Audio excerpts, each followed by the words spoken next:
They laugh when humanity asks for peace. They stopped laughing when humanity stopped asking.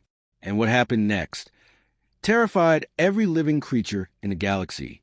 The day the Galactic Confederation declared humans a minor inconvenient species was the day everything changed. Not for the humans, mind you, for everyone else. Admiral Ketare of the Zorvian Empire stood on the observation deck of his flagship, the Eternal Dominion, watching the blue marble called Earth spin slowly in the void. His 4 eyes blinked in sequence. Among his kind, that was a sign of amusement. He turned to his second-in-command, General Voss. "Such a small world," he said quietly. "Such fragile creatures. How many times have they petitioned for membership in Confederation now?" General Voss checked his records without looking up. 47 times in the last century, Admiral. 47 rejections. Ketare laughed. It was a wet, gurgling sound that echoed across the entire command deck. And yet they persist, like insects crawling toward a flame, completely unaware they are about to burn. He turned back to the window and stared at Earth with complete contempt. What Ketare did not know, what none of them knew, was that humanity had finally stopped crawling. Ambassador Sarachin stood before the Galactic Council for what she knew would be the very last time. The chamber was enormous. It stretched upward for what seemed like miles, filled with representatives from over 3,000 species. Crystals embedded in the walls pulsed with soft light. The air was carefully regulated to accommodate dozens of different atmospheric needs. Sarah felt small standing there. That was intentional, of course. The chamber was specifically designed to make petitioners feel insignificant. The Supreme Chancellor's voice boomed through the translation devices that converted his insectoid, clicking into words she could understand. "Ambassador Chin of Earth, you come before this council once again with your request for membership. What makes you believe your 48th petition will be different from the previous 47? Sarah took a slow breath. In her earpiece, she could hear General Marcus Stone's voice transmitting from Earth Command back home. "Remember the plan, Ambassador. Stay calm. Get their answer on record." She stepped forward. "Supreme Chancellor, members of the Galactic Council, I come today not to beg, but to offer one final chance for peace and cooperation." Murmurs rippled through the chamber instantly. Several delegates laughed openly. The Zorvian representative, a massive creature with 4 arms and a face full of mandibles, rose slowly from his seat. "One final chance," he said, letting the words drip with mockery. "You speak as though you have any power in this galaxy. Human, your species has existed for barely a cosmic heartbeat. You have no fleet worth mentioning, no weapons that could threaten even our smallest outpost. What exactly do you think you can offer us?" Sarah looked at him steadily. "We offer you the opportunity to avoid what comes next." The chamber erupted. Laughter from everywhere. Thousands of beings from hundreds of species, all united in their contempt for the small creatures from the small planet in the unimportant corner of the galaxy. The Supreme Chancellor raised his appendages for silence. "Ambassador Chun, this council grows tired of human arrogance. Your kind has been tolerated in this galaxy because you pose no threat and occasionally provide entertainment. Do not mistake tolerance for respect." Sarah nodded slowly. "We understand completely," she said. "And what is your official answer to our petition?" "Denied, as always, as forever. Humanity is not, and will never be, worthy of standing among the great civilizations of this galaxy. You may go." Sarah reached into her pocket and pulled out a small device. Several guards immediately moved toward her. She held up one hand calmly. "This is not a weapon," she said. "It is a recording device. I want to make certain your response, your exact words, were preserved for posterity." The Zorvian representative sneered. "And why exactly would that matter?" Sarah met his eyes directly. She did not blink. "Because in exactly 72 hours, the United Earth Government will officially declare war on the Galactic Confederation. All 3,000 member species. Simultaneously, the silence that followed was absolute, total, complete, like the silence of deep space itself. And then the laughter returned, louder than before. The Supreme Chancellor shook so hard that his ceremonial robes threatened to fall from his body. "War," he managed between fits of laughter. Humanity declares war on the entire galaxy? With what army? With what fleet? You have perhaps 50 combat-capable vessels. We have millions. Your largest weapon could barely scratch the paint on a Zorvian cruiser. This is the finest comedy we have witnessed in centuries. Sarah turned and walked calmly toward the exit. At the door, she paused. She looked back one last time. You were warned, she said simply. Remember that. When it begins, and it will begin, remember that you were warned. And you laughed. She walked out, and the laughter followed her all the way to her shuttle. 72 hours later, humanity declared war. The declaration was transmitted simultaneously to every inhabited world in the galaxy. It was short, simple, and absolute to the Galactic Confederation and all its member species. You have rejected our friendship. You have mocked our attempts at peace. You have treated us as lesser beings unworthy of consideration. So be it. From this moment forward, a state of war exists between the United Earth government and all Confederation forces. We did not want this. We offered you peace 48 times. You refused 48 times. Now, you will learn why that was a mistake. This is humanity's final message of peace. The next communication you receive will be delivered differently. Admiral Ketere read the declaration in his command center and laughed until his sides hurt. Then he ordered his fleet, 12,000 warships, to proceed to Earth immediately. We will glass their planet, he announced to his officers. We will reduce their cities to ash and their people to memories. And then we will broadcast the footage to the entire galaxy as a reminder of what happens to species that forget their place. His fleet jumped to hyperspace. 6 hours later, they arrived at Earth and found nothing. Earth was there. The moon was there. Orbital stations drifted peacefully, but there were no human ships, no defensive platforms, no weapons of any kind. Scan for their fleet, Ketere ordered, his voice edged with suspicion. Scanning, Admiral. There are no human military vessels in this system. Our intelligence indicated approximately 50 warships. None are present. None anywhere in the solar system except civilian vessels. Ketere's eyes narrowed slowly. Then they have fled. Cowards. Begin the bombardment. Target their largest cities first. Maximum casualties. The weapons officers prepared their targeting solutions. Plasma cannons charged with a deep, powerful hum. Planet crackers armed themselves. 12,000 ships prepared to unleash enough firepower to destroy a dozen worlds. Ready to fire on your command, Admiral. Ketere raised his hand. Fire. He never finished a word. In the space between heartbeats, something happened. Throughout the entire fleet, on every single ship, the lights went out. Not just the bridge lights. Everything. Life support, engines, weapons, shields, navigation.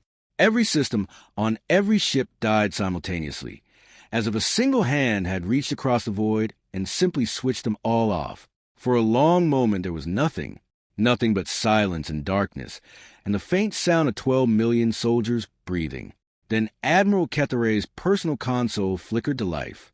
A single message appeared on the screen. 5 words. You should not have come here. And then the screaming began. Throughout the galaxy, news spread like wildfire. The Zorvian First Fleet, 12,000 of the most powerful warships ever constructed, had vanished. Not destroyed. Vanished. At first, the Confederation assumed a technical error. Communication disruptions happen occasionally. But when scout ships were sent to investigate, they found the fleet exactly where it was supposed to be. Every ship was intact. Every system was functional, but every crew member was gone. 12 million soldiers had simply disappeared. This is impossible. The Supreme Chancellor declared an emergency session. Absolutely impossible. No technology exists that could do this. Nevertheless, the Korvathi representative said, her crystalline form pulsing with visible agitation. It has happened, and we have received reports of similar incidents elsewhere. Define similar incidents. Over the past 6 hours, we have lost contact with 47 military installations across 17 systems. When we send forces to investigate, we find the same thing every time. Structures intact. Equipment functional. Personnel gone. The chamber fell completely silent. "How many total?" someone asked from the back. The answer came quietly. "Approximately 200 million military personnel." Vanished without a trace. The silence grew heavier. "We must respond with overwhelming force," Admiral Vrex of the Dramitian hegemony declared. "Whatever weapon the humans have developed, it clearly has limitations. We must strike now with everything we have before they can use it again." "And how do you propose we do that?" the Korvathi representative asked slowly. "When we don't even know what it is, how do you fight an enemy you cannot see, cannot find, cannot understand?" "We have millions of ships." They had 50, had been the operative word. Where are those 50 ships now? What are they doing? We have no intelligence, no information, no way of... The lights in the chamber flickered. Every single delegate froze instantly. For 3 long heartbeats, the lights pulsed in slow, irregular patterns. Then a voice emerged from every speaker in the room. It was human, female, completely calm. "You are currently discussing how to destroy Earth. You are debating whether to deploy your full military might against a single planet. You are confident in your superiority, your numbers, your technology." A pause. "Allow me to help you understand your actual situation." The main display screen activated, and what it showed made several delegates cry out. It was Admiral Kethere. He was alive, sitting in a plain white room, wearing simple gray clothing. He looked different, smaller somehow, as if something fundamental had been removed from him. "Tell them," the voice commanded gently. Kethere looked directly into the camera. His 4 eyes were completely empty of their usual arrogance. "I don't know what happened," he said, his voice barely above a whisper. "One moment, I was given the order to destroy Earth. The next moment, I was here, wherever here is. I tried to resist. I tried to fight back." He paused. They didn't even seem to notice. "Tell them about the offer," the voice said. Kethere swallowed hard. "They gave us a choice. Everyone in the fleet, all 12 million of us. We could go home, return to our families, never raise arms again. Or we could stay here in these rooms until we change our minds." "How many chose to go home?" the voice asked. 11,400,000. He said it like confession. "They were released immediately, sent home exactly as promised. The others..." He trailed off. "The others are still thinking it over," the voice said. "They have all the time they need. There is no torture, no punishment, no cruelty of any kind. Only time, and reflection, and choice." The footage ended. The voice continued. "To the Galactic Confederation, we did not want this war. We wanted friendship, cooperation, mutual respect. You gave us contempt. You gave us rejection. You laughed at us. So now we will teach you a lesson that the entire galaxy will never forget. But we are not going to destroy your fleets. We are not going to burn your worlds.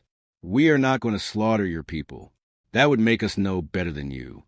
Instead, we are going to remove your ability to harm anyone, ever again. Every soldier, every pilot, every weapons officer, every admiral, every single being who raises a weapon against us or against anyone else will simply disappear. They will be given the same choice as Admiral Kethere's fleet, peace or patience. Those are the only options we offer. This war will not end until you surrender, not just to us, but to every species you have ever conquered, enslaved, or destroyed. Every wrong will be made right. Every debt will be paid. You have 72 hours to respond. If you refuse, if you continue to resist, we will continue our campaign." One final pause. "And we are very, very patient." The lights returned to normal. The voice was gone. And for a long moment, 3,000 species sat in complete and total silence. The Confederation's response was predictable. Overwhelming force. Every available ship was mobilized. 17 million vessels from 3,000 species converged on Earth in the largest military operation in galactic history. Supreme Fleet Admiral Tormund, a Vexian whose species had conquered over 100 worlds, took personal command. His strategy was straightforward. Whatever weapon they have cannot possibly affect this many vessels simultaneously. We will lose some ships. But enough will survive. Earth will burn, and this human madness will end today. The fleet arrived and took formation around the planet. 17 million ships, surrounding one small blue world. Tormund gave the order to fire. Nothing happened. Report. Sir, weapons are not responding. Use manual overrides. We have tried, sir. Nothing works. It is not just weapons. Engines are offline. Shields are down. Communication is... The lights went out. In the darkness, the voice returned, calm as ever. Admiral Tormund, you were warned. You chose not to listen. Then the screaming began again. When the lights returned across the galaxy, 17 million ships were adrift, intact, functional, empty. The Confederation had lost its entire military in a single day. Panic spread faster than any plague. Worlds that had never known fear found themselves trembling behind locked borders. Species that had dominated others for thousands of years suddenly found themselves completely defenseless. Empires built on violence discovered, all at once, that without violence they had nothing. And then, 3 weeks into the war, a Korvathi science team made a discovery that changed everything. They had been studying the abandoned ships, trying to understand the technology, trying to find a weakness, something, anything they could use. But what they found in the data cores of a Zorvian cruiser was not a weakness. It was a recording. Hidden in the ship's final logs was footage that should not have existed. Footage from the last moments before the crew disappeared. It showed the bridge crew suddenly freezing in place, as if time itself had stopped for them. Then figures appeared. Human figures.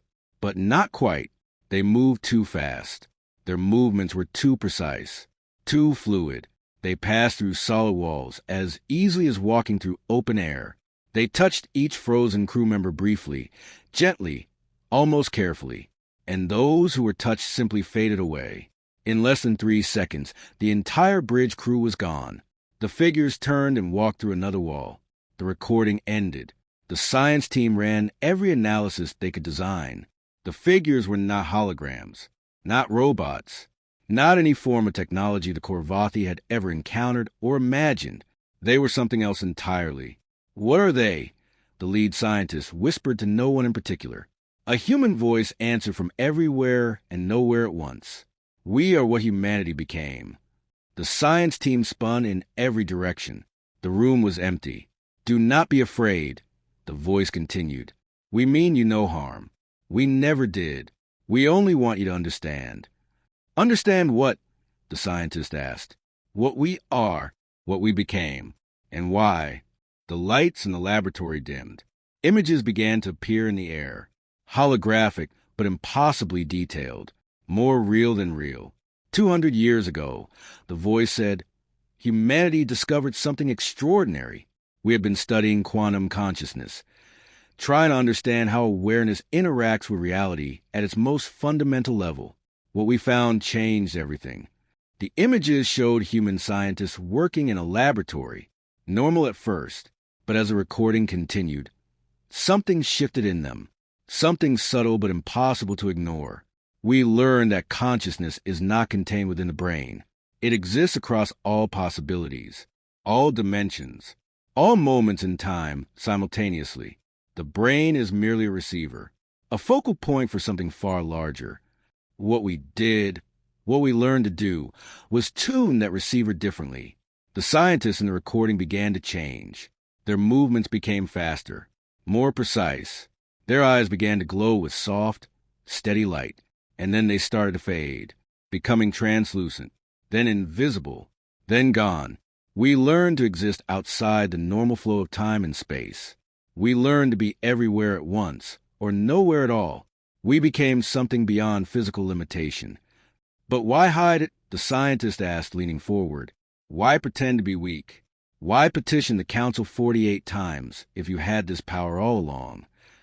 The voice was quiet for a moment, because power without wisdom is simply destruction by another name. We spent 2 centuries learning not how to use our abilities, but when to use them.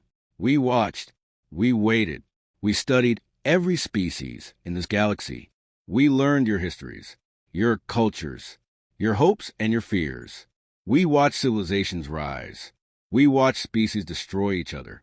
We watched the strong crush the weak, generation after generation, as if it were simply the natural order of things. We hoped you would choose peace on your own.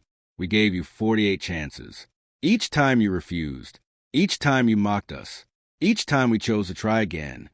When Admiral Ketere brought 12,000 warships to destroy our homeworld, the place where our history lives, where our children still play, where our dead are remembered, we made a decision. Trying was no longer enough. Over the months that followed, the old galactic order came apart completely. Species that had been enslaved for millennia found their oppressors suddenly defenseless. Worlds that had been conquered were liberated. Empires built on fear discovered that fear was all they had ever truly had. The Zorvians surrendered within weeks. Their entire civilization had been built on conquest. Without the ability to conquer, they had nothing. Their economy collapsed. Their government fell apart.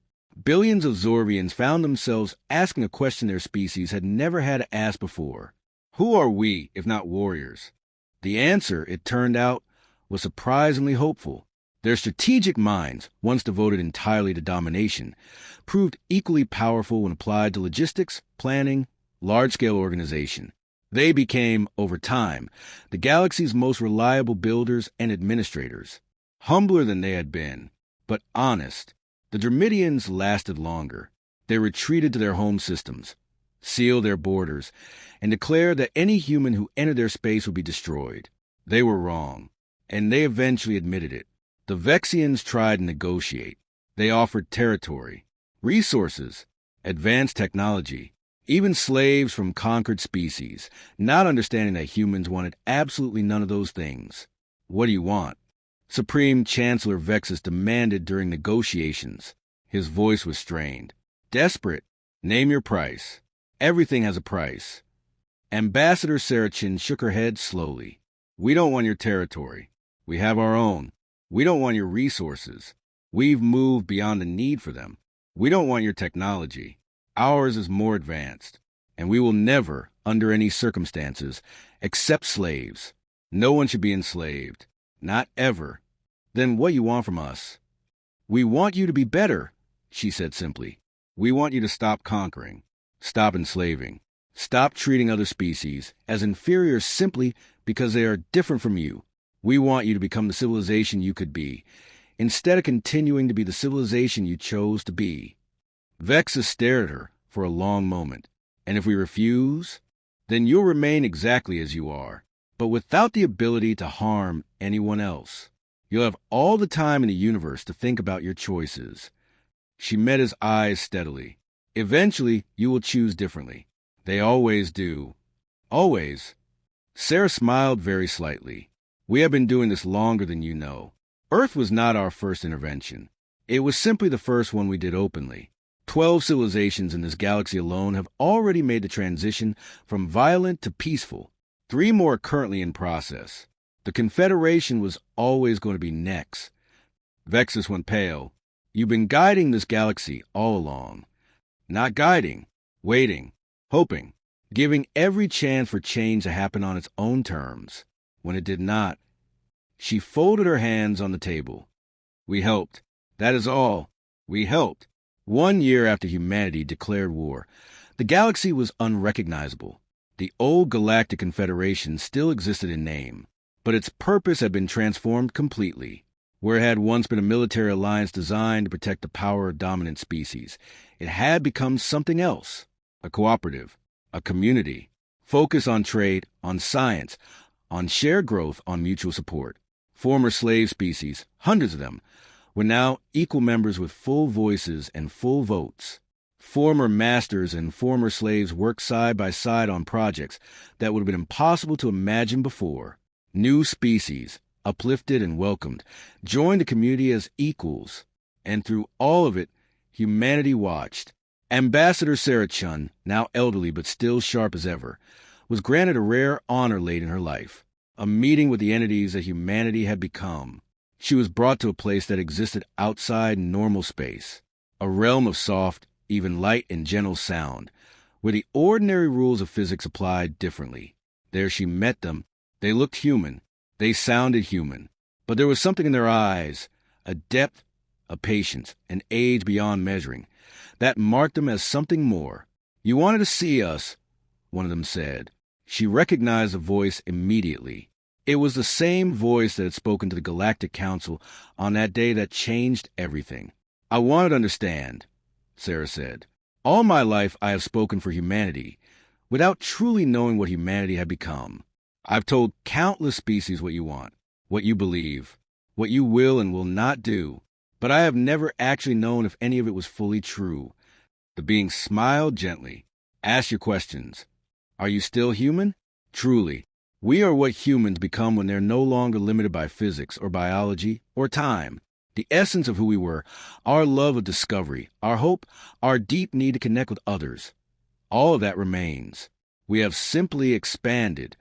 Did we do the right thing?" Sarah asked after a moment. Her voice was quieter now. "The war, the displacement, all those civilizations turned upside down, all that fear we cause." The being sat beside her. Up close, she could see traces of who this entity had once been. A young woman, a scientist perhaps, someone who had lived and loved and eventually become something that words could not quite hold. "Before humanity intervened," the being said, "an average of 3 sapient species went extinct every single century in this galaxy, erased completely by those who considered them inconvenient or inferior. Since our intervention, not one sapient species has gone extinct. Not one. And while conflict still exists, it is no longer violent. The capacity for mass destruction has been removed. And with it, the endless cycle that had defined galactic history since the beginning. Was the disruption worth it? That is not for us to decide. That is for the species themselves to answer over time. But we can say this. Given the choice between a galaxy where some thrive at the expense of others, and a galaxy where all have the chance to thrive together," the being paused. "We chose the second. We will always choose the second." Sarah was quiet for a long moment. "What happens now? What is left for you to do?" The being rose slowly, and in its eyes, Sarah glimpsed something vast, something patient beyond all measure. "There are other galaxies," it said, "other civilizations. Other species struggling toward light or falling into darkness. Our work here is well underway, but it is not finished. It will never be finished. Will you ever stop?" The being turned and looked at her one final time. "Would you want us to?" Sarah thought about her grandchildren, growing up in a galaxy without war. She thought about the species that had been liberated, the civilizations that had transformed themselves, the futures that had been made possible simply by removing the ability to destroy each other. "No," she said softly. "No, I don't think I would." The being nodded once. "Then you understand. Humanity was never about power, ambassador. It was about possibility. When we first looked up at the stars, we did not see threats to be eliminated. We saw neighbors to be met, friends to be made, a universe waiting to be explored together. The Confederation thought we were weak because we wanted peace instead of war. They did not understand that peace requires more strength than war ever could, that building something together is harder and infinitely more valuable than tearing something apart. Now they understand." A gentle pause. "And someday, the whole universe will understand too.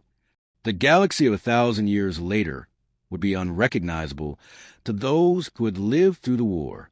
Former enemies worked together. Former slaves and former masters called each other partners. New civilizations rose and were welcomed. Technology advanced in directions no one had predicted.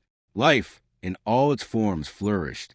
And beyond the edges of the galaxy, humanity's children moved outward into the universe, doing what they had always done, watching, waiting, offering peace. And when peace was refused, offering patience. They had been called many names across the eons. Gods, ghosts, demons, angels. Every name was wrong. Every name was right in its own small way, but they preferred the name they had always carried. They were human, and they always would be. They had laughed when humanity asked for peace. They stopped laughing when humanity stopped asking. But the greatest truth of all, the one that echoed across 1,000 years and 100,000 worlds, was this: When the laughter stopped, humanity offered peace again. And this time, the galaxy was finally wise enough to accept.